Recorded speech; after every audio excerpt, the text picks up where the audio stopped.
Muy buenos días con todos y con todas. Bueno, como ya bien mencionaron, mi nombre es Claudia Gutiérrez, trabajo en la Dirección de Asia, Oceanía y África de Mincetur, por lo cual, digamos, nos dedicamos a la negociación, a la implementación de los acuerdos comerciales que tenemos con estos países de la región asiática. ¿De acuerdo? Entonces, entre ellos está Japón, del cual les voy a comentar un poco más en esta presentación. Ahora bien, un poco para comentarles lo que vamos a ver el día de hoy, vamos a hablar un poco sobre el análisis de la red de acuerdos comerciales que tenemos actualmente. El Perú, desde el año 90, que inició esta apertura comercial al mundo, se ha ido expandiendo poco a poco, ya luego lo vamos a ver, con una gran cantidad de acuerdos comerciales con socios muy importantes, muy grandes en el mundo actualmente, muy importantes, por lo cual también pues ha desarrollado bastante sus exportaciones, esto le ha dado movimiento a su economía, ha sido, digamos, favorable por ese lado. Luego ya vamos a hablar un poco más sobre el acuerdo de complementación o de asociación económica, mejor dicho, entre Perú y Japón. Un poco comentarles temas de la negociación, cómo comenzó esto, cuándo terminó, desde cuándo está vigente, todo eso lo vamos a tratar en el punto número 2. En el punto número 3 vamos a hablar sobre un poco de canastas arancelarias, ¿no? Un poco ya entrando a una materia más específica. Igual, digamos, el webinar de hoy tampoco está dedicado a que sea un conocimiento muy técnico de todo, o sea, de los aranceles, ¿no? Algo muy técnico, no lo vamos a tratar aquí, pero sí en líneas generales un poco de cuántas líneas están liberadas, qué productos son.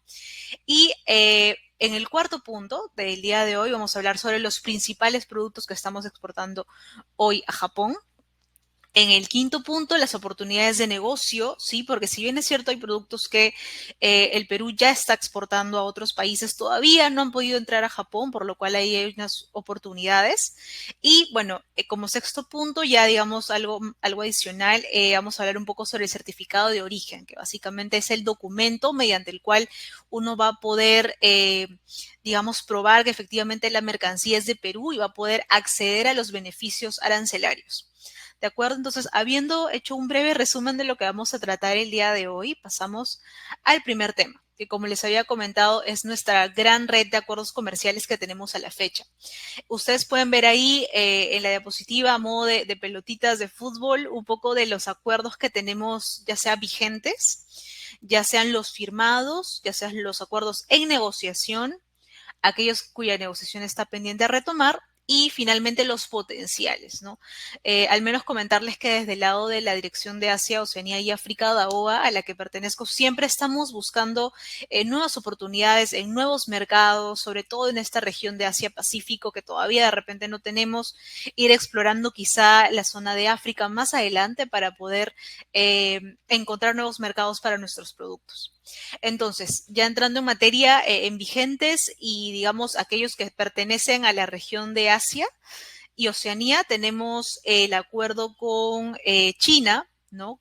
Que digamos está vigente ya desde hace bastantes años y lo que se hizo el año pasado es firmar un acuerdo para, bueno, una optimización de este TLC, ¿no? Que significaba un poco mejorar las disposiciones, actualizarlas, un poco con lo que ya tenemos a la fecha, con los últimos desarrollos en comercio electrónico, por ejemplo, en temas ambientales, todo eso, digamos, para todo eso, digamos, se firmó esa optimización, no se negoció en principio esa optimización. Luego, otro acuerdo que tenemos, bueno, Japón, que es el que nos tiene presentes el día de hoy, del cual vamos a hablar con más detalle. También tenemos a Singapur, que también fue uno de nuestros primeros acuerdos con países del Asia que, digamos, nos permitió un poco entrar en la vitrina de estos demás países asiáticos para que poco a poco se animen a negociar con Perú. ¿De acuerdo? También tenemos Tailandia. En el caso de Tailandia tenemos tenemos protocolos, digamos, así se llama el acuerdo, no tiene el nombre de protocolo comercial, eh, el cual, digamos, ha tenido diversas actualizaciones. Me parece que una de ellas, la última es del 2022 o 2023. Igual toda esta información con mayor detalle la pueden encontrar en la página web acuerdoscomerciales.gov.pe. ¿Qué otro país más? Tenemos con Australia, que ya digamos es un país de Oceanía, y también tenemos Corea del Sur, que se me pasaba a mencionar junto a los asiáticos. Y ahora también mencionarles sobre este bloque muy importante que tenemos hoy en día, que es el CPTPP, el Tratado de Asociación Transpacífico, ¿no? Digamos que en el cual, digamos, estamos con otros países con los que incluso de repente no tenemos actualmente un acuerdo bilateral, ¿no? Como Brunei, como Vietnam, eh, como Nueva Zelanda, ¿no? Entonces nos ha permitido también este acuerdo grande ser parte de un bloque, uno de los bloques más importantes a nivel de comercio hoy en día, y en el cual pues también se encuentra Japón. Entonces nosotros tenemos en este caso un acuerdo bilateral con Japón, del cual vamos a hablar el día de hoy, y también somos parte del CPTPP, en el cual estamos junto a otros 11 países, incluyendo Japón. ¿De acuerdo? Ahora, en los firmados, ya digamos ahí un poco les comentaba lo de China, pero otro importante es el acuerdo comercial con Hong Kong, que también fue firmado el año pasado. También, digamos, este es un mercado muy dinámico digamos, en esta región asiática, y pues ahorita nos encontramos trabajando tanto en el perfeccionamiento, ¿no? En lo que es todo lo necesario para que estos dos acuerdos, tanto la optimización del TLC con China como el acuerdo comercial con Hong Kong, puedan entrar en vigencia en el corto plazo, ¿sí? Y bueno, ahí también tenemos otro acuerdo, que es el de Alianza del Pacífico-Singapur. Bueno, al respecto, comentarles un poco que la Alianza del Pacífico tuvo, digamos que está compuesta por Colombia, México, Chile y Perú. Hace algunos años dio esta oportunidad a otros países que se llaman Estados Asociados para negociar y también ser parte de esta Alianza del Pacífico, ¿no? Entonces hay una negociación, o bueno, este acuerdo que se firmó es el de Singapur como Estado asociado a la alianza, ¿no? Y bueno, también, digamos, espera que pueda entrar en vigencia en el corto plazo. Y en negociación, como ya han visto, tenemos India, ¿no? Que es un país súper grande, una población muy importante a nivel mundial, por lo cual sería de nuestro interés también poder tener un acuerdo comercial con ellos. Y también Indonesia, otra economía bastante desarrollada. Ahí también, digamos, estamos ya terminando los últimos puntos ya para dar por concluida finalmente la negociación y empezar, digamos, los demás procesos para que entren en vigencia. Pendientes a retomar, ustedes ven ahí Turquía, ¿no? Y potenciales, pues también, como les decía hace un momento, desde la DAOA queremos buscar nuevos mercados. En ese sentido también hemos puesto a Emiratos Árabes Unidos en la mira para ver si es que pronto podemos también iniciar la negociación de un acuerdo comercial con ellos. Entonces, un poco ya para resumir y terminar con esta diapositiva, tenemos que los mercados digamos, con los que tenemos acuerdos comerciales representan casi un 82% del PBI mundial. También representan pues ya el 42% de la población mundial, ya casi llegamos que al 50%.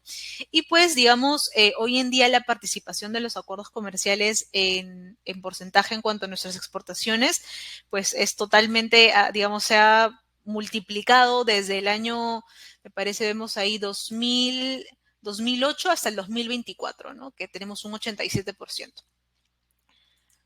Ahora bien, ya entrando un poco más a nuestro tema de hoy, que es Japón. Japón, bueno, que digamos parece un país chiquito, de repente un conjunto de islas, pero es un país súper importante para nosotros. Es nuestro tercer socio comercial del Perú en la región asiática y es nuestro séptimo socio comercial en el mundo. Entonces, vemos que este país asiático, digamos, poco a poco ha cobrado relevancia para nosotros en cuanto como socio comercial, ¿de acuerdo? En cuanto al PBI nominal, Japón cuenta con 4.213 millones de dólares de PBI nominal y un PBI per cápita de 33.806 millones de dólares. Ahora, también tiene una población grande, que es de 125 millones de personas, a las que también, digamos, nuestros productos peruanos pueden pueden ser recibidos, ¿no? por esta población grande. Y como mercado, podemos mencionarles como dato importante, sin perjuicio de luego hablar un poquito más en las siguientes diapositivas, que Japón es nuestro tercer destino de exportaciones de cobre y nuestro segundo proveedor de neumáticos. Ok, ahora ya mucho, ya digamos un poco hablarles del acuerdo, de lo que fue la negociación de este acuerdo comercial o acuerdo de asociación económica, así se le llamó en el caso de Japón. Entonces, este acuerdo fue suscrito el 31 de mayo del 2011 en la ciudad de Tokio, tanto por los ministerios, el ministro de Comercio Exterior de Perú en ese momento y el ministro de Relaciones Exteriores de Japón. Posteriormente, ya terminado todo el proceso después de la suscripción del acuerdo, se dio ya la vigencia, bueno, este acuerdo entra en vigencia el 1 de marzo del 2012. ¿Qué capítulos fueron negociados como parte de este acuerdo? Bueno, uno de los principales es el que de repente más les interesa a la mayoría de personas, que es el de comercio de mercancías, para, digamos, tratar, ok, se va a dar esta desgravación arancelaria, qué preferencias hay, a qué productos, ¿no? Por qué tipo de canastas. Por lo general, digamos, todas las líneas arancelarias de un país, en este caso de esas negociaciones, de estos acuerdos, a cada uno se le da un tipo de desgravación distinta, ¿no? Algunos que serán de repente desgravados al primer año de entrada en vigencia, ¿no? Otros a 5, 10, 15 años. Entonces, eso es lo que un poco vamos a poder encontrar en el capítulo de comercio de mercancías. Reglas de origen, como ya les comentaba hace un momento, la importancia del documento que, digamos, prueba de que tal mercancía fue originaria de Perú. También, digamos, contiene disposiciones sobre cómo es que se prueba el origen, ¿no? Cuándo es una mercancía originaria, entre otros. También otro capítulo importante, el de facilitación de comercio, aduanas y facilitación de comercio, también para tratar de agilizar, de hacer lo más eficiente posible esta operatividad aduanera que permita, pues, que nuestros productos puedan, digamos, entrar al mercado japonés de una manera rápida, expedita, lo más ágil posible, sin que tengan trabas, ¿no? Digamos, para eso está enfocado este capítulo. Otros que también tenemos y son igual de importantes: defensa comercial, medidas sanitarias, obstáculos técnicos al comercio, contratación pública, comercio de servicios, la entrada temporal de personas de negocio a este país, el capítulo de telecomunicaciones, competencia, propiedad intelectual, cooperación, transparencia, otros que ya tienen que ver con la administración del tratado como tal. Luego, otro capítulo dirigido a cómo es que se van a solucionar las controversias. Y, digamos, también otro capítulo relacionado a la mejora de ambiente de negocios. Entonces, como vemos, es un acuerdo bastante completo, digamos, que tiene temas de comercio, sí, comercio de mercancías, de servicios, cómo probamos el origen, cómo podemos verificar el origen de una mercancía, pero también tenemos otros capítulos adicionales que de repente estrictamente no se relacionan al tema arancelario, pero también, digamos, hacen que este acuerdo haya sido, pues, uno de los más ambiciosos que tenemos con nuestros socios asiáticos. Ahora bien, durante los 7 años de vigencia del TLC, nuestros envíos de productos no tradicionales crecieron en 4%. Los rubros de mayor crecimiento durante todo este tiempo, bueno, incluyen joyería con un casi 20%, el sector pesquero también ha crecido un 8%.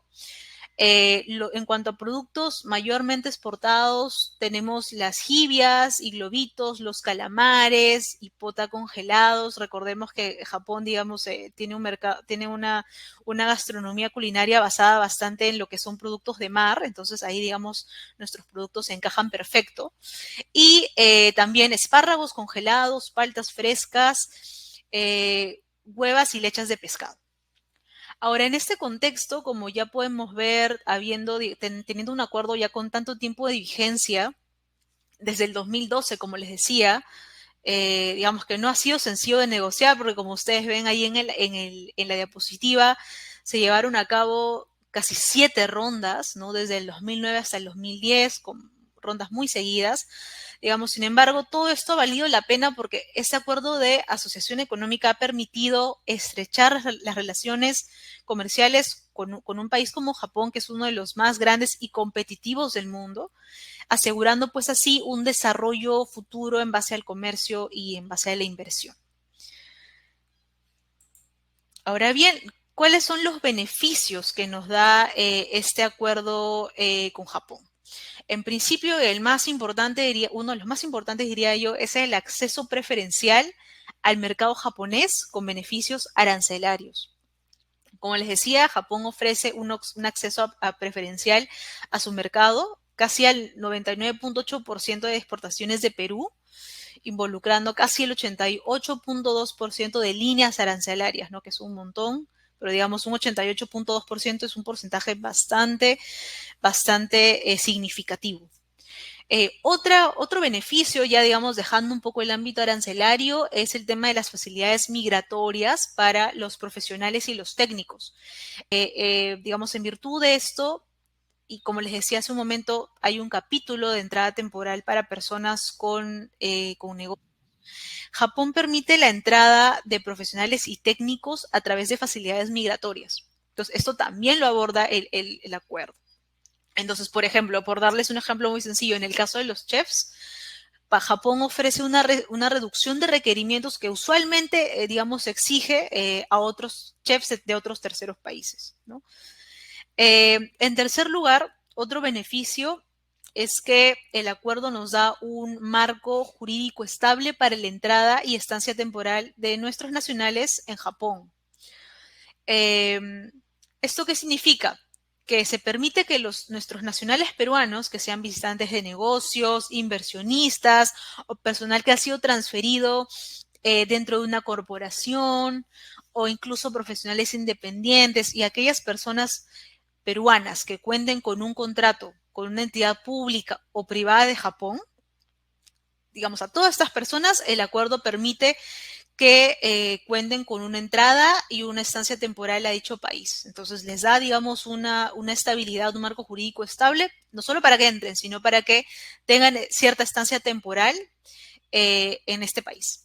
Y por último, pues elimina barreras para el comercio de servicios, ¿no? Como les decía, el comercio de servicios es otro de los capítulos que tiene este acuerdo, por lo cual menciona que o en virtud de este capítulo, los proveedores de servicios peruanos tendrán el mismo trato que los proveedores de servicios japoneses, ¿no? Por lo cual, digamos, no se van a imponer límites o cuotas para que se suministren servicios desde el Perú, sino que se les va a dar el mismo trato que, bueno, que se les da, digamos, a los proveedores de servicios japoneses. Ahora, la siguiente diapositiva, un poco ya haciendo mayor detalle en los beneficios arancelarios. Al 2025, ojo, esto está actualizado. Entonces, hasta este año, desde que el acuerdo entró en vigencia en 2012, ya el 87% de los productos peruanos ingresan libres de aranceles, lo cual es sumamente bueno, sobre todo en aquellos productos para los cuales hay mucho potencial de exportar a este país. Mientras que hay todavía un 1%, un porcentaje muy pequeño que todavía pues ingresan con ciertos porcentajes de aranceles, pero menores digamos, del arancel usual, en virtud pues de lo que se negoció con este acuerdo. Ahora, ¿qué productos ingresan ya a esta fecha libres de aranceles? Tenemos la palta, el mango, el banano, el café, el espárrago y actualmente las prendas de vestir. Entonces, ya digamos, habiendo transcurrido gran parte, bueno, un periodo de tiempo grande desde la entrada en vigencia, vemos que ya gran mayoría de estos productos peruanos ingresan libres de arancel, un 87% de productos, como ven en la diapositiva. Ahora bien, sectores exportados a Japón. Un 65%, un porcentaje bastante grande, corresponde a productos relacionados al sector minería. Entonces acá encontramos el cobre, el zinc, el estaño, el hierro. En un segundo lugar tenemos a los productos del sector hidrocarburos, ¿no? Entonces ahí tenemos el nafta, el gas natural, ¿no?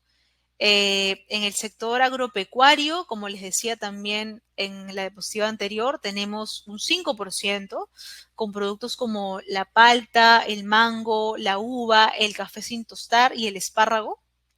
En el sector pesquero tenemos un 4% que está compuesto por harina de pescado, por pota, por el pescado en filete, incluyendo, digamos, la variedad de pescado que es la trucha, y también el pescado y las ovas de pescado.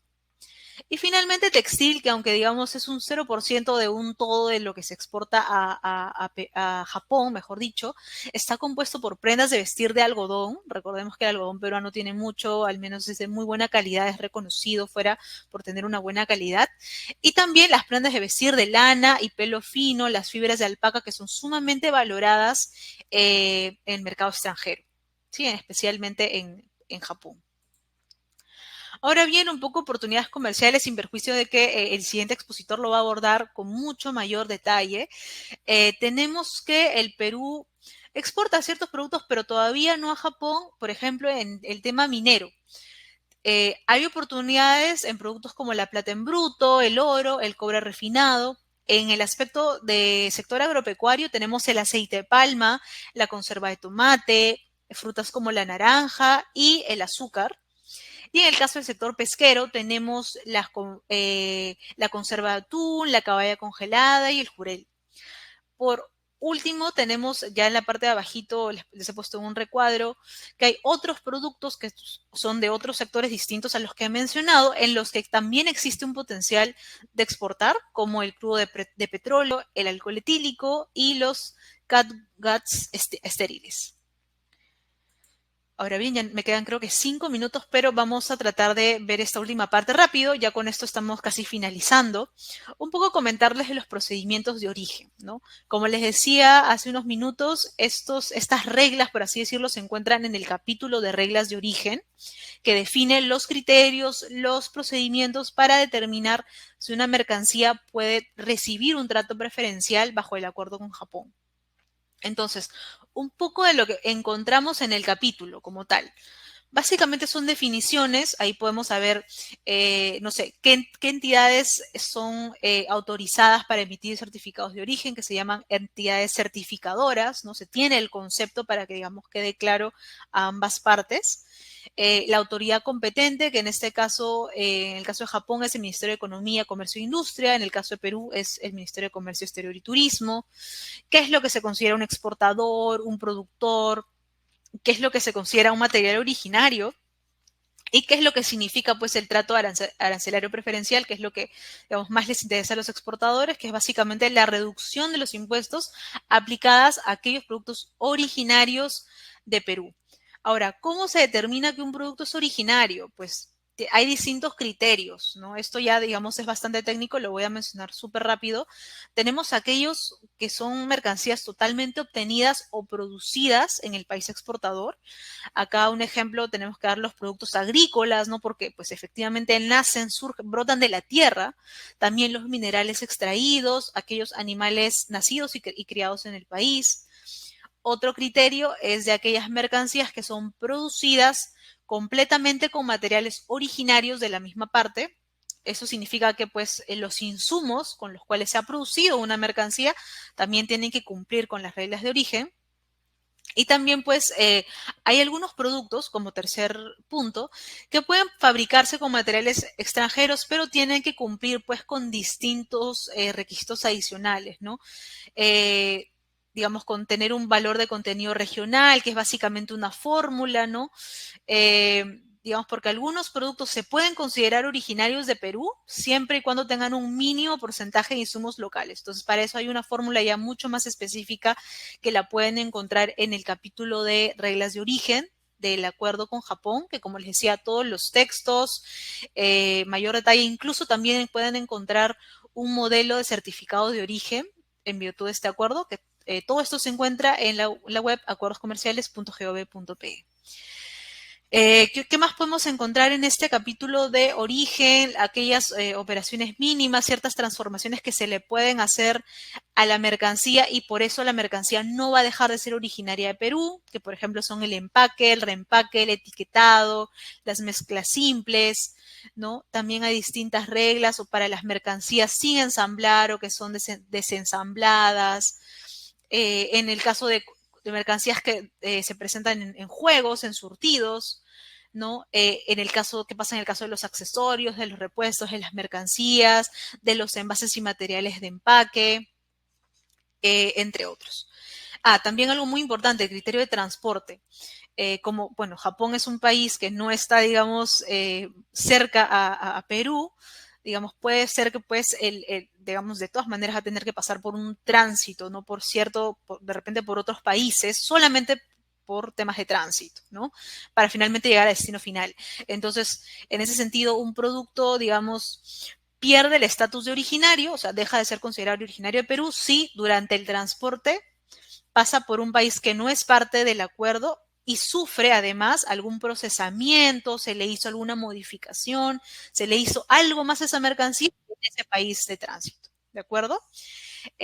Bueno, y ya digamos con esto terminamos, ya tenemos solamente un minuto, un poco muy rápidamente sobre las pruebas de origen, ¿no?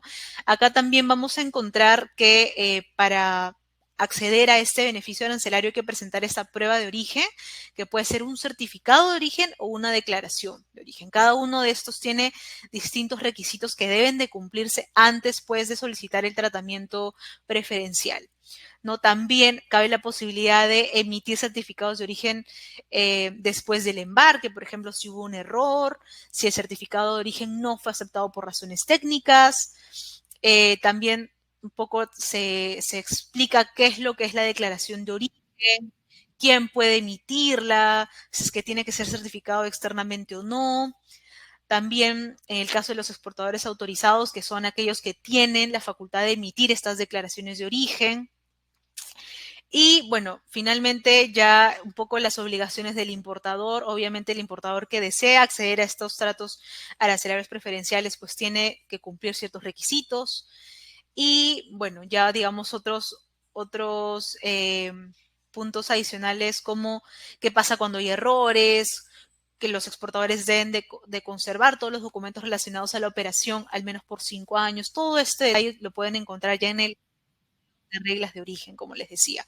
Y también además, ahí como ven en la diapositiva, he puesto un link en el cual hay un como certificado de origen de muestra, no de prueba, en el cual también ustedes pueden tener mayor idea sobre qué es la información que hay que completar, cuál es el formato y digamos cualquier otro detalle ya más técnico sobre esto. ¿Qué tal? Buenos días. Muchas gracias por el pase, Leslie. Primero que nada, buenos días. Y justamente en esta oportunidad me ha tocado un poco conversarles de las oportunidades comerciales y las tendencias que tenemos para Japón. Me llamo Fernando Peraldo, profesional de la Dirección de Desarrollo de Mercados Internacionales del MINCETUR. Un poco lo que va a ser nuestra agenda el día de hoy es tocar las tendencias en el mercado de Japón y luego introducirnos un poco a los productos que están teniendo oportunidades comerciales de inserción, presentación y desarrollo dentro del país. Nosotros, cuando tratemos de levantar y generar información de inteligencia comercial, ver dónde segmentar nuestros productos, cómo diversificar nuestra cartera de clientes, a qué países apuntar, lo principal es hacer un barrido general de qué son o cuáles son las macrotendencias globales. El COVID o la pandemia per se ha incrustado incluso nuevas macrotendencias en torno a lo que la población tiene el concepto de salud, de bienestar, cómo me siento, qué estoy consumiendo. Cada vez son más conscientes de que lo que consumen afecta directamente a su salud. Asimismo, el desarrollo de tecnología, la IA, el 5G, la inteligencia artificial per se, permite que las personas estén mucho más informadas y tengan más conocimiento de los consumos. Entonces, asimismo, el conocimiento y el apoyo que se tiene a las iniciativas de sostenibilidad, ser más consciente del cuidado del medio ambiente, es lo que ha ido guiando post pandemia introduciéndose a las tendencias generales, pero cómo estas tendencias se van acoplando a Japón, cómo estas tendencias se van desarrollando en el país nipón. Tenemos por acá, he presentado algunas 7 puntos de tendencias de consumo general que se está viviendo en Japón, que son importantes ir examinando y cómo los productos peruanos pueden tener oportunidad también en base a estas tendencias o cómo se pueden ir acoplando por un concepto de innovación, por un concepto de nueva propuesta, por un concepto de cómo mi producto puede insertarse en este país en base al concepto de consumo o cómo ellos consumen los productos. Antes de entrar de pleno, unos datos también en concordancia con lo que mencionaba la anterior expositora Claudia. Japón es un país muy, muy interesante de destino de los productos peruanos. A diferencia del Perú, Japón es de espacio más reducido y tienen mayores habitantes que nosotros. Tiene aproximadamente una superficie de 377.000 kilómetros cuadrados y una cantidad de habitantes de 124 millones. Sin embargo, es una de las economías más importantes del mundo. Tienen bastante valor agregado y a la tendencia general de competitividad, cada vez la población japonesa está en mayor movimiento, mayor velocidad, mayor constancia. No se quedan quietos, no tienen mucho tiempo, siempre están de aquí para allá. Pero aún así con la tecnología están sumamente informados. Una de las ciudades dentro de las ciudades principales que tiene Japón, tenemos a Tokio, Osaka, Kioto, Hiroshima. Asimismo, un perfil general que tenemos que tener de Japón en los últimos 10 años es que ha tenido un poco de tendencia a la estanflación, temas de ajuste salarial. Las personas de Japón, en base también a la pandemia en adelante y con estos temas económicos, son mucho más vivos o mucho más avivados, o mucho más pendientes del gasto de consumo que están haciendo. Entonces se han vuelto mucho más selectos y mucho más intuitivos al momento de consumir. Y esto se va a toda la segmentación de edades que tiene Japón, ya que es un país que tiene una población de más del 30% mayor de 65 años. Y a la vez tiene una proliferación rápida en base a la tecnología de la generación Z, los jóvenes menores de 18 años. Y asimismo, un último datito para comenzar con las tendencias de consumo, que más adelante esto lo vamos a acoplar con las oportunidades comerciales, es que Japón es el país que tiene mayores estrellas Michelin del mundo. Tokio, principalmente, de las ciudades más principales de Japón, tiene una cultura gastronómica muy rica, muy amplia, que va a todos los canales, desde los canales de lujo principales, restaurantes de primera calidad, hasta los street food, la comida de calle, la comida al paso, la comida popular japonesa para los extranjeros, para los consumidores locales. Es justamente por eso que nosotros tenemos una gran capacidad de aprovechar los beneficios para que nuestros profesionales de la cocina puedan ingresar a Japón. Entonces, para comenzar con las tendencias de consumo y en base a este conocimiento previo que tenemos de Japón, la conveniencia se ha vuelto clave para los consumidores de Japón. La urbanización, el aumento del empleo y el aumento de empleo femenino, la creciente economía de personas solas. Cada vez las personas están teniendo, más que el apunte multifamiliar, familiar, están teniendo un enfoque más de desarrollo profesional, ir escalando poco a poco. Entonces, la competitividad misma y el trajín del día a día hace que los productos de conveniencia, las tiendas de conveniencia estén teniendo una alta demanda dentro del perfil de los consumidores japoneses. Asimismo, una de las tendencias también que se ha ido ampliando en Japón es que justamente Japón tiene una tradición conservadora. Entonces, en base a la tecnología, a las nuevas tendencias, las nuevas generaciones, los nuevos conceptos, Japón ha ido lentamente abriendo, incluyendo mucho más, rompiendo ligeramente la tradición más conservadora que los apega. Entonces, tener un poco el concepto de que aún Japón es un país conservador. Entonces, en cuanto al branding, en cuanto al merchandising, en cuanto al objetivo que tú quieras entrar con tu producto, tener muy en cuenta este tipo de consultas culturales, porque eso va a definir mucho la capacidad de éxito que se pueda tener al introducirse a este mercado. La vida digital en Japón se está desarrollando en base al 5G y la IA.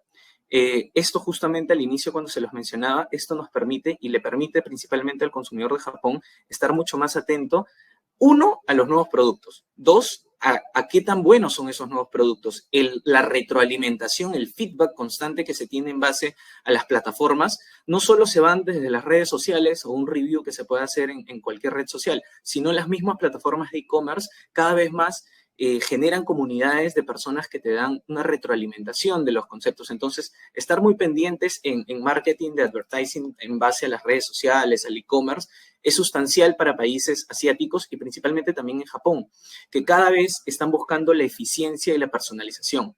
Si bien no son como China, tal vez, en que lo mencionamos en la semana pasada, de consumo masivo, de abrazador por la población, Japón es mucho más selecto.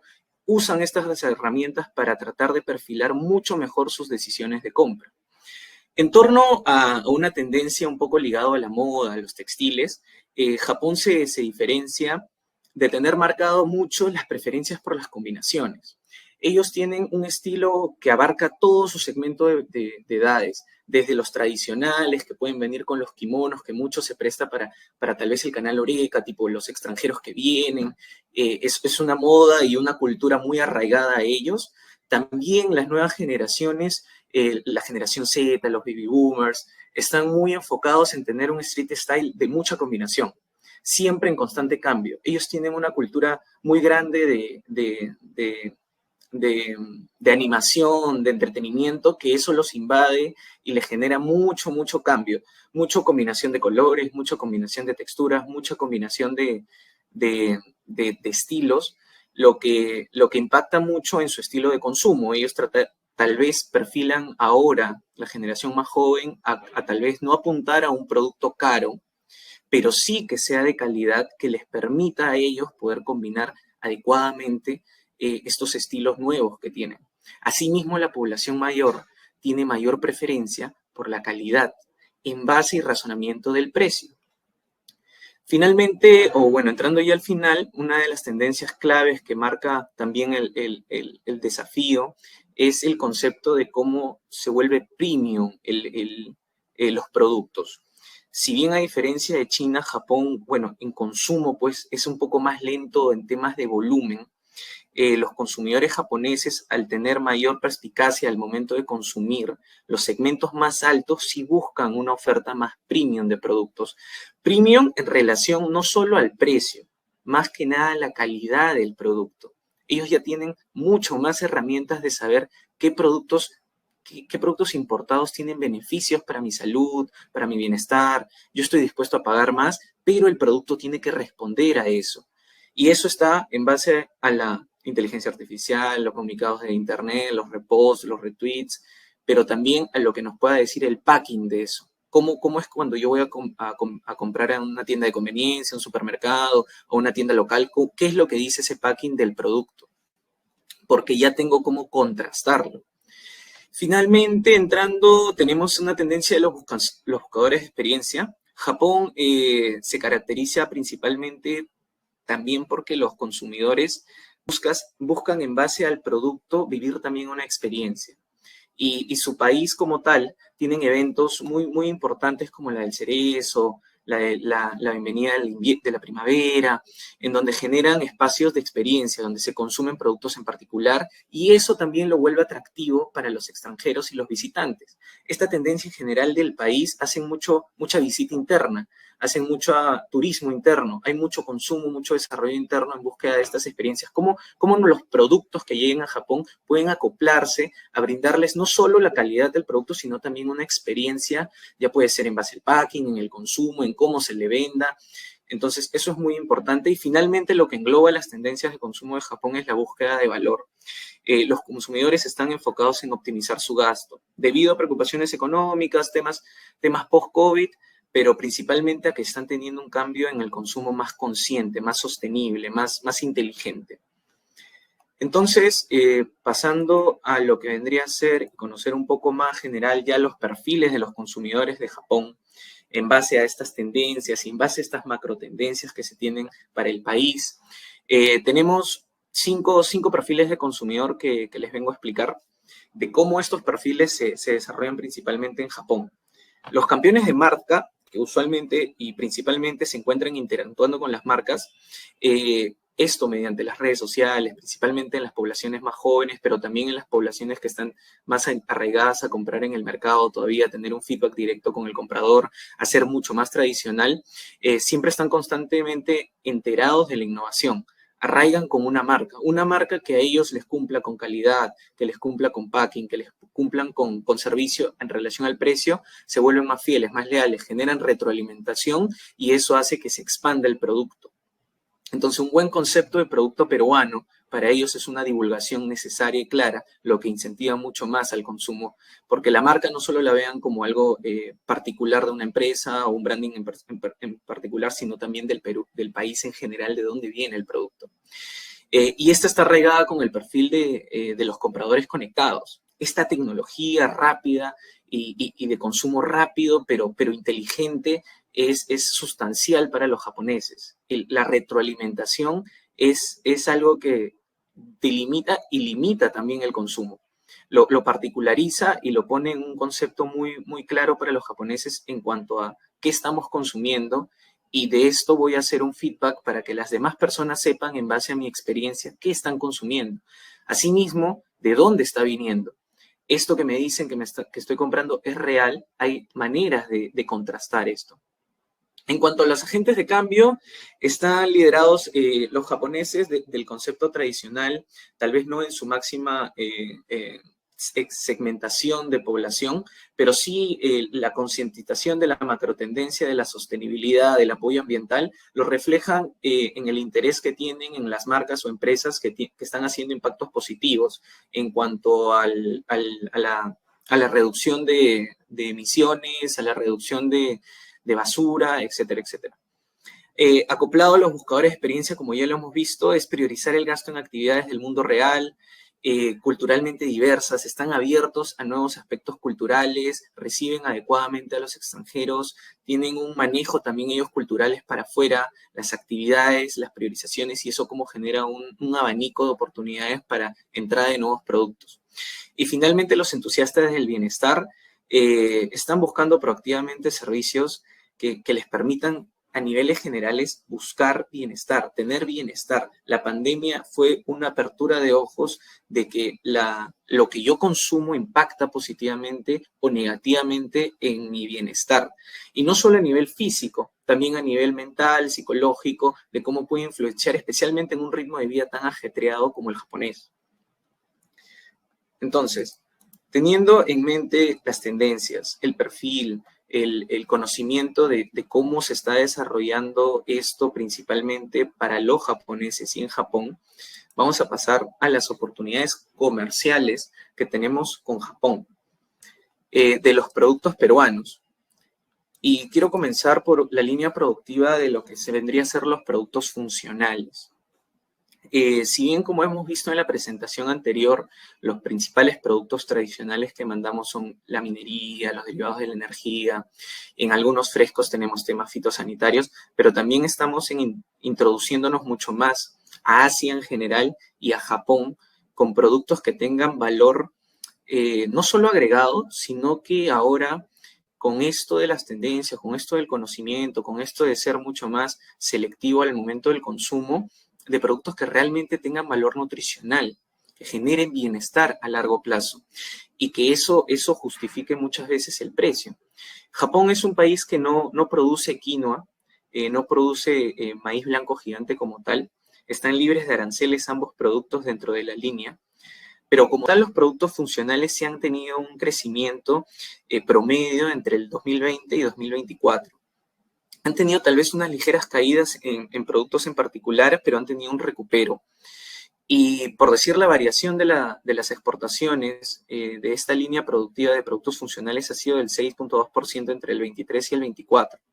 Las oportunidades que tenemos en torno a los productos funcionales es que tenemos que verlo por cuál es mi segmentación, cuál es mi población. Hay una población mayor en Japón, es el 30% es mayor de 65 años, entonces aprovechemos por decir la quinoa. La quinoa es un producto nutritivo, rico en antioxidantes y que es de fácil consumo, es de fácil digestión.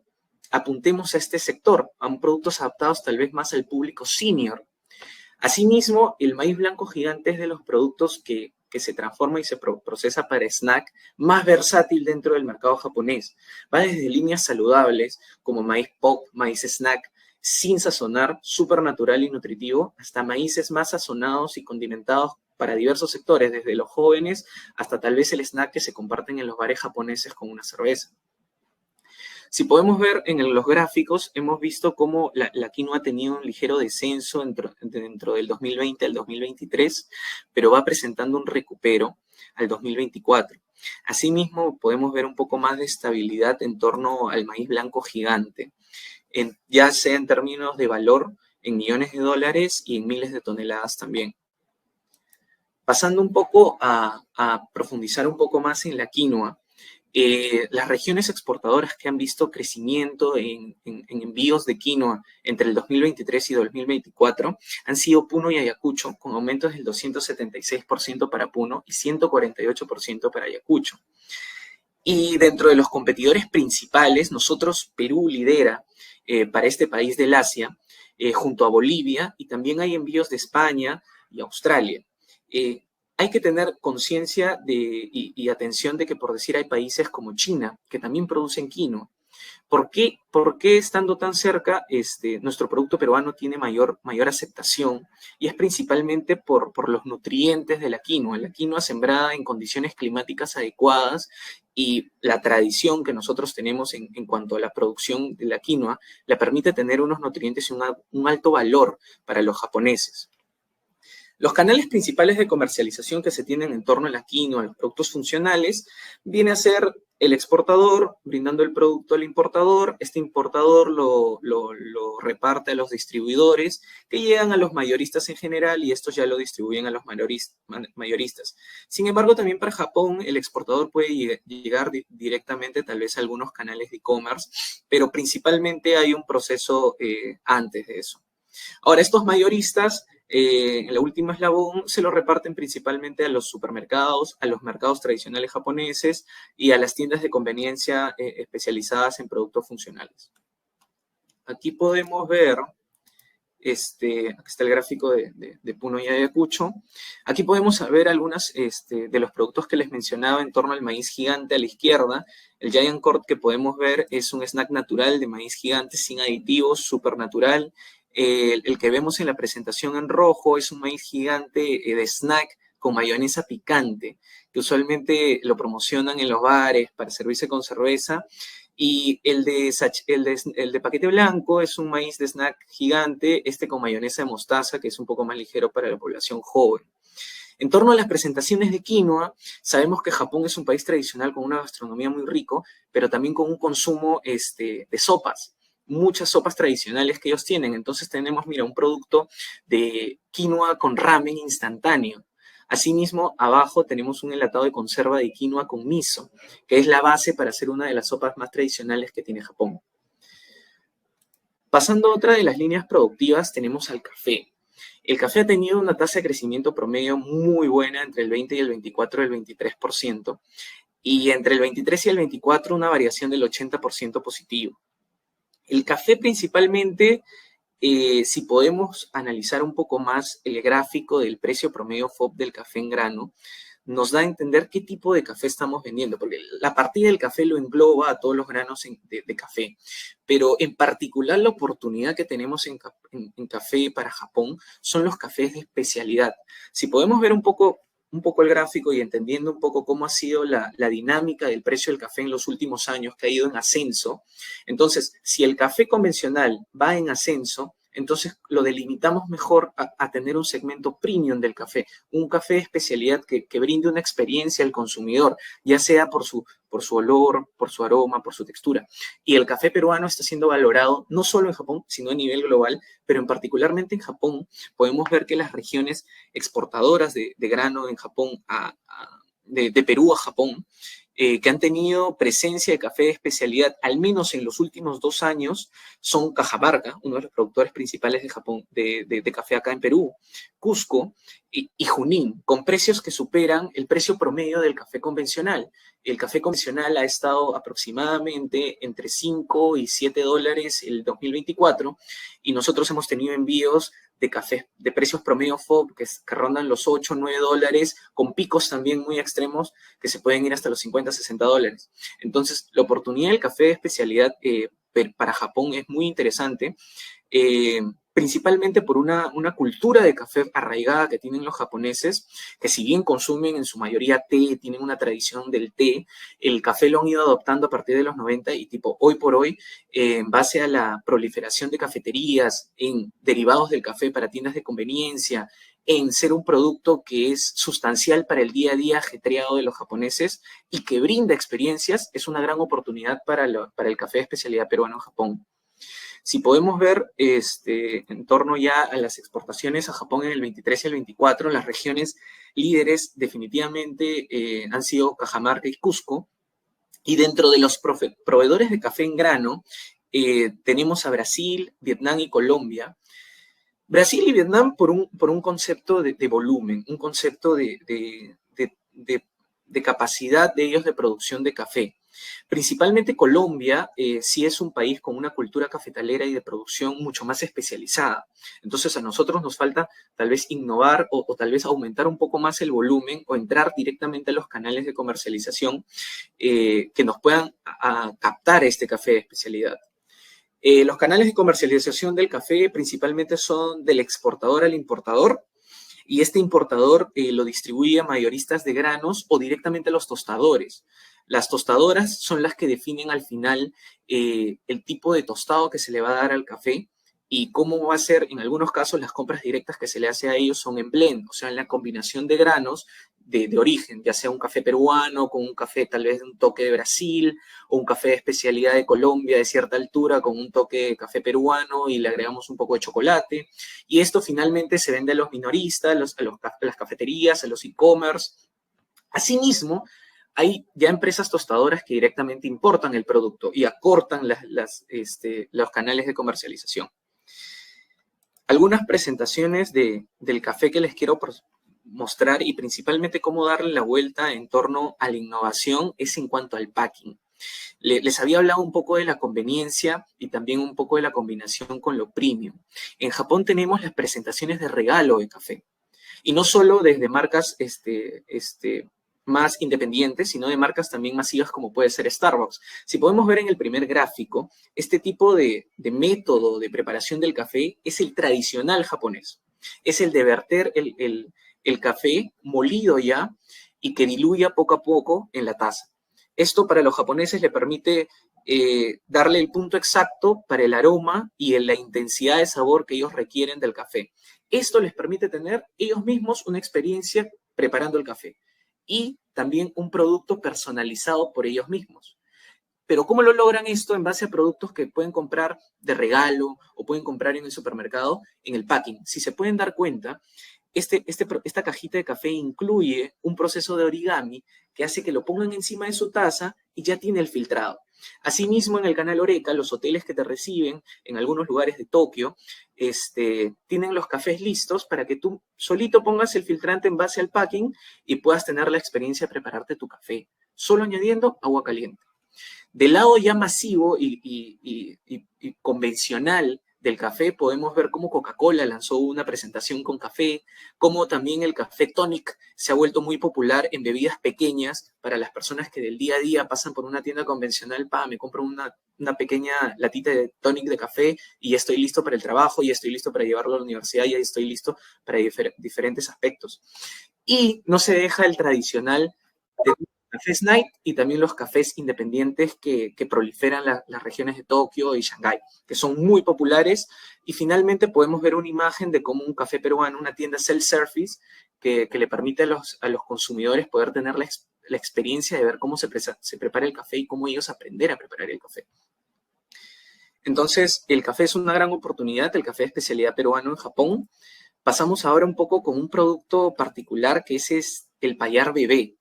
El Payar Bebé ha tenido un crecimiento del 430% en el 20 al 24 y una variación del 32% entre el 23 y el 24.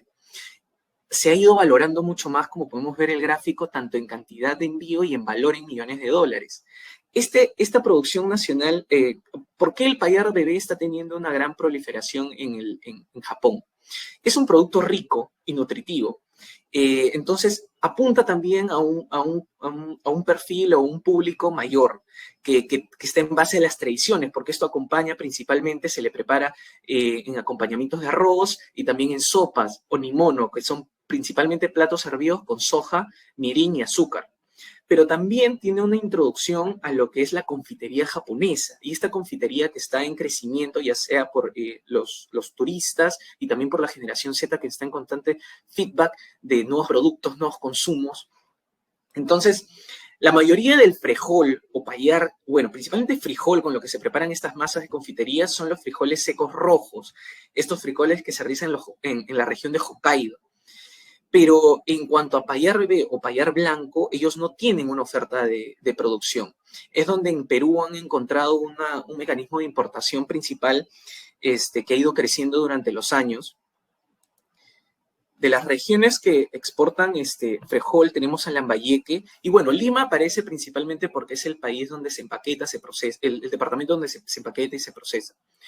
Dentro de los competidores principales del payar bebé, tenemos al país de Myanmar, la República de Myanmar, de Nirvania, China, y ahí estamos nosotros, Perú. ¿Qué es lo interesante del frijol bebé?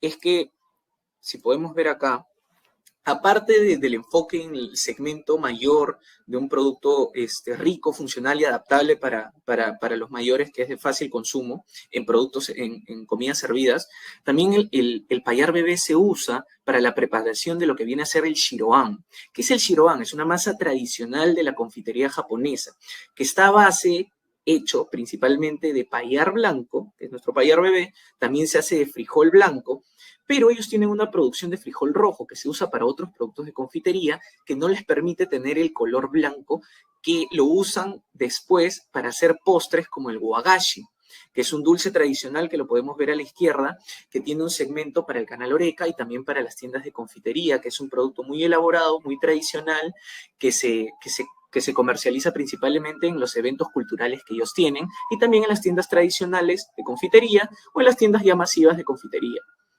Dentro de estos, el shiroan es una masa que entra como relleno, entonces esto es un producto peruano que está teniendo una oportunidad tanto en diversificación de consumo tradicional como en un canal ya de confitería tradicional o de masivo.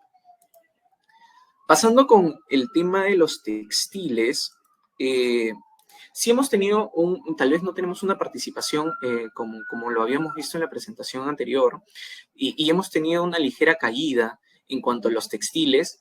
Esto viene jalado principalmente como línea de producto porque el consumidor japonés mayor es más consciente del gasto que se hace en prendas premium, que tal vez se ve afectado en nuestros envíos de productos procesados final de alpaca, suéteres, cardigan, chompas, que son productos de calidad, pero son productos duraderos, son productos que tienen arraigo.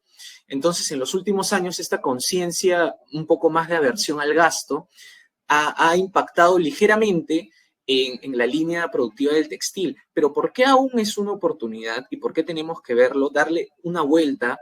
Nosotros siempre hay que darle una vuelta al concepto de oportunidad, ya sea porque el país está en bonanza y está en mucha aceptación al gasto, como también en aversión. Eso también es una oportunidad. ¿Cómo en base a las tendencias le podemos dar vuelta? La moda japonesa hoy por hoy está en constante cambio, tienen mucho feedback, los jóvenes japoneses están innovando, investigando, cambiando, pero ellos al tener menor tal vez capacidad adquisitiva, prefieren ya tal vez no prendas tan premium, pero sí prendas de constante cambio, que les sirvan incluso para cambiar, pero que la calidad sea buena, que la calidad dé un estilo premium. Es donde nuestros suéteres de algodón, nuestros t-shirts, nuestros polos tienen oportunidad de entrada. El algodón Pima es muy, muy, muy aceptado por ellos, por la frescura. Ellos tienen cambios de clima muy, muy radicales, van desde calores fuertes de las regiones de Okinawa hasta fríos intensos, donde tienen que usar prendas muy abrigadoras, e incluso tienen sectores de nieve donde practican deportes de invierno. Entonces, las prendas de textil impulsadas por la generación del cambio constante de la generación Z es donde se tiene que enfocar el envío, y cómo han tenido una recuperación para el 2024 es lo que nos refleja esto. Si podemos Esos son en líneas de macrotendencia, los polos y los suéteres, pero también donde podemos ver oportunidades para nuestras prendas valoradas de alpaca es en torno a las chalinas y los guantes mitones. Tal vez no son los productos que en volumen han liderado como los polos, como los suéteres, pero sí son en valor, han recuperado. Por decir, para las exportaciones a China de las chalinas y chales de alpaca, en la región de Arequipa ha aumentado un 939% y en Lima un 173%. Y los guantes y mitones, bueno, principalmente en Lima, donde se confeccionan, un 45%. ¿Cómo los podemos juntar? Podemos juntar en un paquete, venderlos juntos, los guantes y las chalinas, por la calidad que tienen y tal vez al tener menor uso de fibra, es un producto todavía de calidad a menor precio comparado pues tal vez con un cardigan de alpaca. Es donde la introducción y el crecimiento es donde responde a la tendencia de consumo de los japoneses. Si podemos ver algunas presentaciones, esto también va ligado a por qué el japonés no deja de consumir. Si bien ha disminuido el consumo de productos finales elaborados de alpaca, la fibra todavía se sigue comprando y tiene una buena tendencia, pero ¿por qué no se deja de consumir? Es porque inherentemente los japoneses tienen una aceptación o un gusto principalmente por el concepto de la alpaca. Entonces, por eso podemos ver que los chales, las chalinas, tienen una aceptación y tienen una compra, principalmente si son 100% fabricados de lana de alpaca. También los guantes y los mitones son estos guantes que no tienen la parte de los dedos. Entonces, es donde encontramos oportunidades para, especialmente en las épocas de invierno. Y estos, al ser confeccionados, podemos entrar en un proceso de innovación, darle un enfoque distinto. Tal vez no un enfoque tan tradicional como los guantes que tienen nuestras típicas líneas peruanas, pero sí mantener la calidad en base a los gustos y cambios que están teniendo los japoneses, principalmente tal vez las generaciones jóvenes, a ellos introducirles este gusto que tiene la población por la alpaca, por guantes con diseño de alpaca, que sean de lana de alpaca. ¿Por qué lo digo? Esta figura de lana de alpaca son guantes con figuras de diversos animales, pero principalmente la alpaca. Es no de lana de alpaca, pero sí de algodón, que tiene una gran aceptación en el comercio japonés, en el público japonés. Incluso hay cadenas grandes como Starbucks que han sacado su línea de vasos con diseños de alpaca. Hay alpacas importadas ahí en Japón para uso recreacional, para que los niños puedan pasearlas, puedan tomarse fotos con ellas. Tienen un arraigo muy interesante por el animal que es la alpaca. Entonces ahí tenemos una oportunidad de cómo darle vuelta al producto y sacarle un valor agregado en torno a la innovación, de cómo lo estamos presentando. Finalmente, mostrarles uno de los logros que estamos teniendo en pesca fuera de la pesca tradicional es en torno al filete de trucha congelado y a la anguila. En conjunto, se ha tenido un crecimiento entre el 2020 y el 2024 del 31% y las variaciones en las exportaciones entre el 23 y el 24 del sector pesquero es del 17%. ¿Por qué es una oportunidad tanto para la trucha como para la anguila? Es porque le dan una resignificancia a lo que es el consumo de la gastronomía japonesa, muy rica, ya sea en niveles premium como en niveles de street food, de comida al paso, de comida de calle. Si podemos ver dentro de los productos no tradicionales que le enviamos como la pota, como la harina de pescado, el filete de trucha y la anguila han tenido un crecimiento tanto en miles de dólares, en millones de dólares y en toneladas, muy significativo. Esto principalmente porque el filete de trucha se usa para el sushi de trucha, que le da un concepto totalmente distinto al típico sushi de atún, que es muy tradicional, que es muy consumido en Japón. Y la anguila se consume en un plato frito japonés de street food, muy conocido, muy arraigado tanto para los extranjeros como para el consumo interno, que es el unagi. Si podemos ver por acá, tenemos las regiones que han aumentado en exportación de trucha, de filete de trucha congelado y de anguila, que principalmente va en corte mariposa y abierto listo para ser procesado. Es tanto para la trucha en la región de Pasco y Puno, un crecimiento del 203% y 132% respectivamente entre el 2023 y el 2024. Y en Piura, en un 333%, que esto viene arraigado desde el 2020, un crecimiento constante de estos productos. Dentro de los competidores principales que tenemos para la trucha en Japón, tenemos a Chile y de la anguila tenemos a Vietnam. un poco para presentarle las presentaciones que tenemos en los productos en los cuales se usa la trucha, del filete de trucha congelado, principalmente es en el sushi y también en venta de retail de producto congelado. Ven cómo el packing llama mucho la atención de ver la estructura del pescado, pero también ver ya el filete listo para consumir. Y también abajo podemos ver cómo se distribuye este sushi también en nivel de envíos por delivery. Es en una hoja de banano que se cubre, en una hoja de bambú, perdón, el sushi con una capa de arroz. Esto le da un cambio al consumo de atún que cada vez es más depredado, que cada vez es más consumido y nos da una introducción a nosotros. Justamente en esta línea también va la oportunidad para la anguila. Japón, durante muchos años, productor y consumidor, porque es anguila del Pacífico, de anguila, ha ido depredándola al punto de que ellos tienen que procesar la anguila de la misma manera que se hace acá las truchas en las piscigranjas. Ya no pueden hacerlo un consumo, una pesca directa en el mar. Y eso encarece el producto. Nos da una oportunidad a nosotros, pero también nos da un nivel de concientización de cómo vamos a extraer este producto. Tenemos que tener mucho más conciencia y lineamiento de que extraerlo debe ser de una manera sostenible, porque tenemos compradores en el Asia. Tal vez acá en Perú el producto de la anguila no sea tan popular, no sea tan consumido, pero en el Asia tenemos una oportunidad gigante y principalmente como lo podemos ver en Japón, en el street food y mediante este tipo de platos y presentaciones.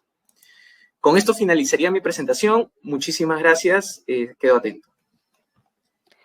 Muchísimas gracias, Fernando. Vamos a ir resolviendo algunas de las preguntas. También creo que también hay una para Claudia, pero vamos viendo.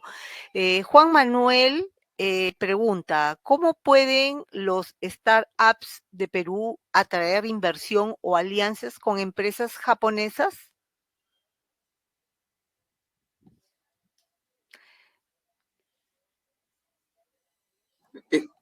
¿Va dirigida a mí?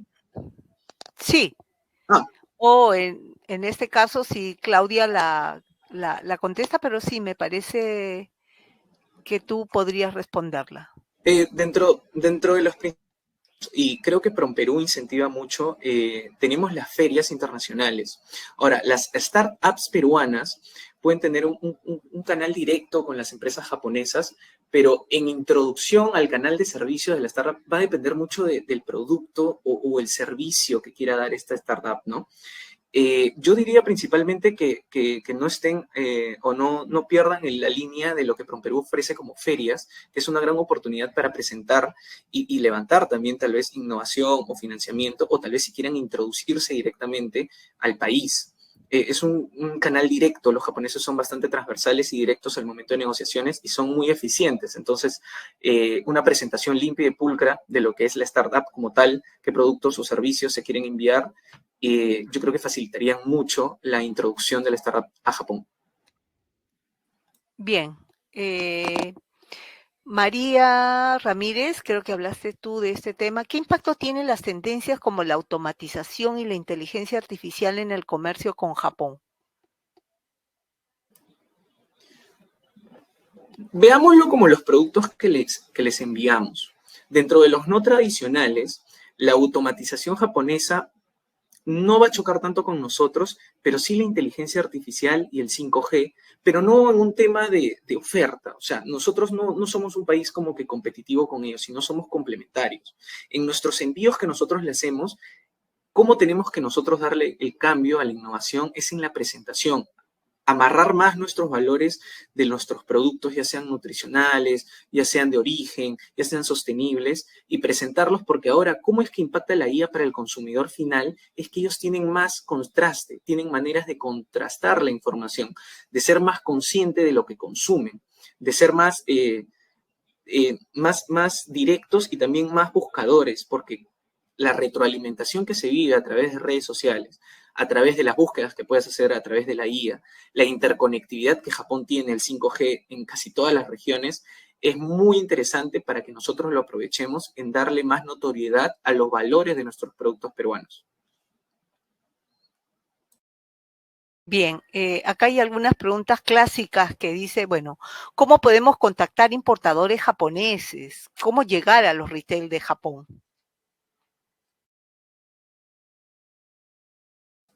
Es una pregunta que no sé si en el programa vayan a dar de PromPerú, pero principalmente las ferias y webinars que se brindan es para que demos un concepto claro del marco de lo que es las oportunidades y las tendencias para Japón. El desglose final de poder llegar a contactarse con el importador, de llegar a contactar una ronda de negociación, tal vez no es principalmente de esta presentación, pero a líneas generales, estar muy atento a lo que vienen a ser las ferias, principalmente en el sector agro, ya sea para productos de materia directa, ya sean productos procesados, ya sean para los servicios logísticos. La Expo Alimentaria es una gran oportunidad para poder introducirse porque distintos compradores del mundo y de Japón vienen acá a Perú a concretar negocios. Entonces, estar atento a este tipo de ferias es importante para poder, uno, ofrecer tu producto, concretar un poco más y conocer cómo es el tipo de negociación con los compradores de afuera, pero para esto uno ya tiene que estar informado, por decir, en base a estas tendencias. Porque si yo voy y me siento con un comprador o un importador japonés y no soy muy consciente de cómo es el producto, o sea, yo voy y le ofrezco quinoa, pero tipo quinoa con qué más, cómo es tu quinoa, cómo es tu packing, cómo lo queremos vender, cómo lo estás vendiendo, eso te va a dar mayor capacidad o mayor oportunidad de poder concretar. Entonces, son pasos que nosotros debemos seguir para poder llegar a ese consumidor final, para poder tener éxito en nuestro proceso de negociación y proceso de exportación principalmente. Bien, Shirley Carrión pregunta sobre la exportación de palta Hass hacia Japón. ¿Se tiene alguna lista de empresa filtrada? Queremos ofrecer nuestros productos. Justamente, o sea, volviendo un poco al tema de las empresas, en los canales abiertos y los boletines informativos que se ponen en el Exportemos, podemos ver tal vez algunos accesos a las empresas importadoras de palta, pero principalmente los bucles o momentos de negociación son los cuales uno va a poder conocer a las empresas. Las exportaciones de frescos a Japón, ligeramente en la palta, no han tenido una caída significativa, pero sí principalmente por la coyuntura de nuestra producción y la producción global, que afectan principalmente, por decir, en el tema de la uva, el acceso fitosanitario que se tuvo a partir del 2023 nos da un arraigo de compra, que el japonés valora mucho la fruta, pero aún no podemos marcar una tendencia porque recién lleva poco tiempo. En cuanto al arándano, búsqueda de que tengamos un acceso fitosanitario. Entonces, en torno a estos productos, principalmente la palta Hass lidera las exportaciones de frutas frescas para Japón. Es un producto muy valorado justamente por su cultura de consumo y por su conocimiento de los valores nutricionales que tiene la palta como antioxidante de aceite natural.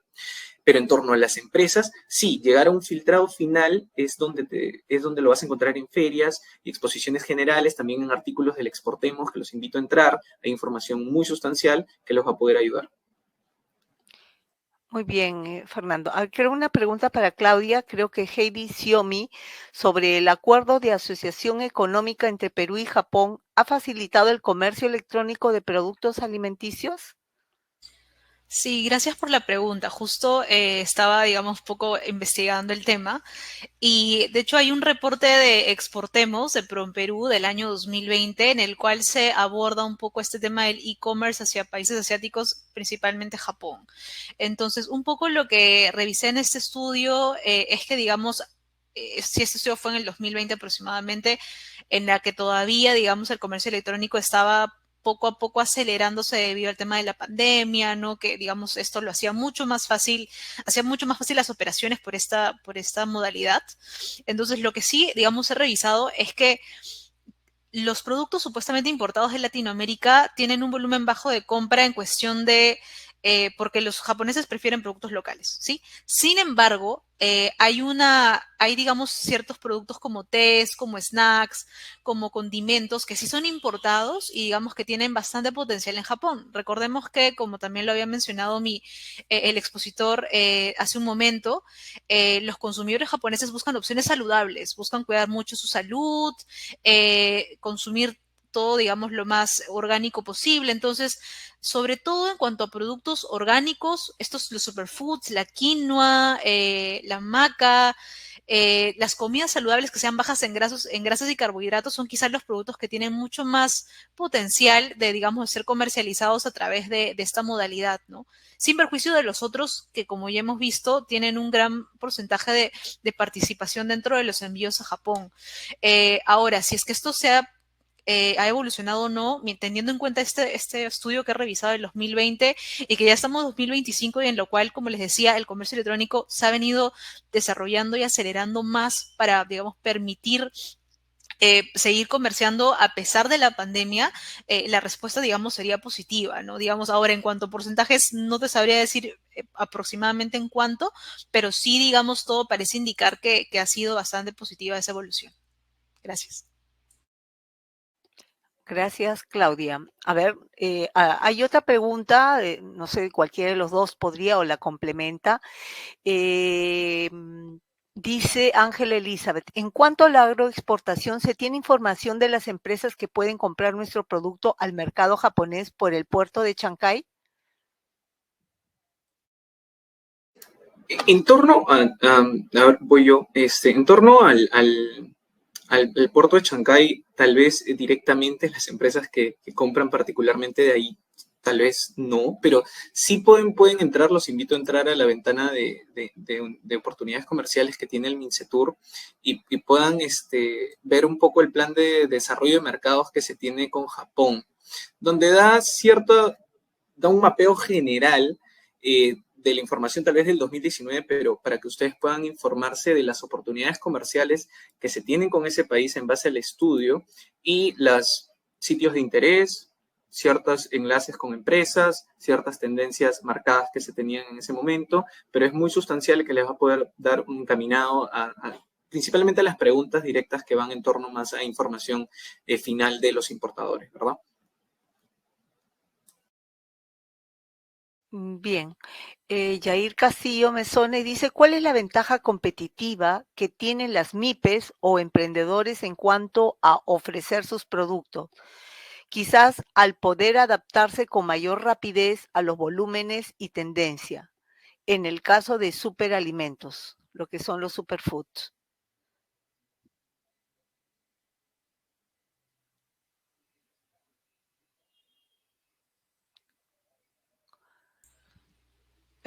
Saber si es que lo puedo de repente contestar yo sin perjuicio de Sí. que pueda, digamos, complementar algo, Fernando. Yo creo que las MIPES, digamos, en cualquier sector o algo, una ventaja muy clara que tienen es que, digamos, a diferencia de una empresa más grande que de repente tiene procesos un poco más complejos, es que puede adaptarse con mayor rapidez, es cierto, a las tendencias de fuera, ¿no? Sobre todo porque hoy en día el acceso a la información que se tiene, a las nuevas tendencias que, digamos, se habían comentado en la exposición anterior, aquellos productos que tienen cierto valor agregado y son de mayor preferencia para el mercado japonés, yo creo que, de hecho, esa es la ventaja, digamos, sería por ahí, ¿no? Ahora, sí es cierto que las MIPES se enfrentan otros desafíos, digamos, en cualquier país, como en Perú y las MIPES en cualquier otro país, pero sí diría que al menos la posibilidad de adaptación y el hecho de que hoy en día tiene más posibilidades de ofertar sus productos electrónicamente, hacer comercio electrónico, creo que aún, digamos, esa barrera se ve un poco más enfrentada, ¿no? Digamos, porque hay otras herramientas para que puedan continuar operando. Gracias. Gracias, Claudia. Creo que hasta aquí hemos terminado con las rondas de preguntas. Más bien, si cada uno de ustedes quisiera dar las últimas palabras antes de culminar la presentación del día de hoy. Claudia y luego Fernando. Sí, gracias. En realidad, bueno, nada más agradecerles nuevamente por la atención a la exposición, también por las preguntas. De hecho, tampoco es que, digamos, yo maneje toda la información o la tenga a la mano, pero, digamos, en la medida de lo posible trato de poder informarme, ¿no? O buscar otros recursos. Igual como vieron en la diapositiva, al final está mi correo, por si hay otra consulta, ¿no? Si es que está, digamos, en mi rango de información, la puedo absorber yo o las podría remitir a la persona técnica, digamos, más especializada para absolverla, ¿no? Pero bueno, nada más eso y muchas gracias. Principalmente agradecer la oportunidad de poder exponer. Asimismo, también se les puede brindar mi correo. Estoy libre para responder todas las consultas que no hayan podido establecerse. Principalmente la información o el listado de empresas importadoras tal vez es un canal un poco muy recurrente o muy interesante, pero veamos el mapa general de cómo vamos a llegar nosotros a ofrecer esos productos. La importancia y la relevancia de un poco consumir un poco de la inteligencia comercial, porque cada vez que avanzamos, no solo el comercio se vuelve más competitivo, sino se vuelve más afinado. Cómo nosotros podemos darle más valor, cómo podemos presentar nuestro producto de una manera distinta para poder darle ese plus que nos permite introducirnos a nuevos mercados. Yo les voy a compartir el link, si puedo, Leslie, por el chat, o también me mandan un correo y se los comparto, que es la ventana Sí, de compártalo por el chat. Es la ventana de oportunidades que tenemos de nuestra dirección, del MINCETUR, para que puedan ver diferentes planes de desarrollo de mercados, entre ellos el Japón, que está en el 2019, pero ahí van a poder encontrar un listado de empresas donde ustedes van a poder filtrar, van a poder ir viendo cómo es la dinámica de estas, principalmente para las personas que han estado muy interesadas en esas preguntas, pero con conceptuar cómo es que nosotros, tanto ya sea MIPE o gran empresa, vamos a ir dándole valor a la presentación de nuestro producto. No es que totalmente cambiemos el packing o algo por el estilo, pero sí cómo vamos a darle valor. Nuestro público japonés está mucho más interesado en el bienestar y es mucho más consciente de los atributos que tienen nuestros productos. Entonces, saquémosle provecho, ya sea en la negociación, ya sea en la presentación. Quedo totalmente para cualquier duda y me escriben al correo y muchas gracias.